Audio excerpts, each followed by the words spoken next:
Update కోసం channel ను subscribe చేయండి. పక్కనే ఉండే బెల్ సింబల్ ను క్లిక్ చేయడం మర్చిపోకండి. అప్డేట్స్ ని మిస్ అవ్వకండి.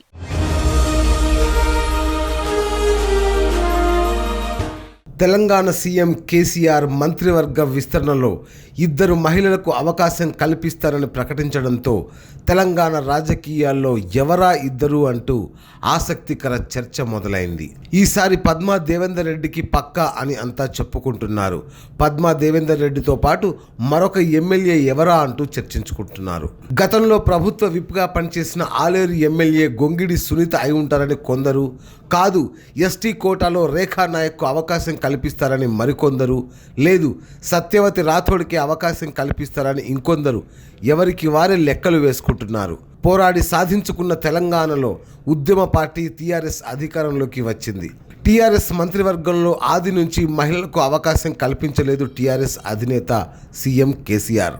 తెలంగాణ కేబినెట్లో మహిళలకు చోటు దక్కకపోవడంపై కేసీఆర్పై సర్వత్రా విమర్శలు వెల్లువెత్తాయి.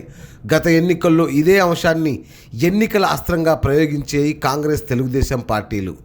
మహిళల పట్ల కేసీఆర్కు చిన్న చూపు అంటూ పెద్ద ఎత్తున ప్రచారం చేసి మహిళల ఓట్లు కొల్లగొట్టేందుకు ప్రయత్నించాయి. అయితే విపక్షాల విమర్శల్ని ఏమాత్రం పట్టించుకోలేదు కేసీఆర్. రెండోసారి అధికారంలోకి వచ్చినప్పుడు మహిళలకు అవకాశం కల్పిస్తారని అంతా భావించారు. అయినా కేసీఆర్ మహిళలకు చోటు కల్పించలేదు. తెలంగాణలో ఏర్పడిన మంత్రుల్లో 12 మందిలో ఏ ఒక్క మహిళకు అవకాశం కల్పించలేదు. కేబినెట్ విస్తరణ తర్వాత కూడా విమర్శలు ఎదుర్కోవాల్సి వచ్చింది కేసీఆర్కి. ఇలాంటి తరుణంలో తర్వాత జరగబోయే విస్తరణలో ఇద్దరు మహిళలకు అవకాశం కల్పిస్తామని ప్రకటించారు. మహిళలంటే తమకు ఎంతో గౌరవమని ఎమ్మెల్సీగా సత్యవతి రాథోడ్కు అవకాశం కల్పించిన విషయాన్ని గుర్తు చేశారు.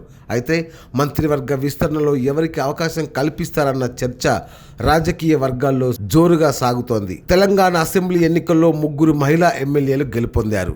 వారిలో మెదక్ నుంచి పద్మా దేవేందర్ రెడ్డి, ఆలేరు నుంచి గొంగిడి సునీత, రేఖా నాయకులు గెలుపొందారు. వీరిలో పద్మా దేవేందర్ రెడ్డి తెలంగాణ ఉద్యమంలోనూ టీఆర్ఎస్ పార్టీలో క్రియాశీలకంగా పనిచేశారు. గత ప్రభుత్వంలో ఆమె ఉపసభాపతిగా కూడా పనిచేశారు.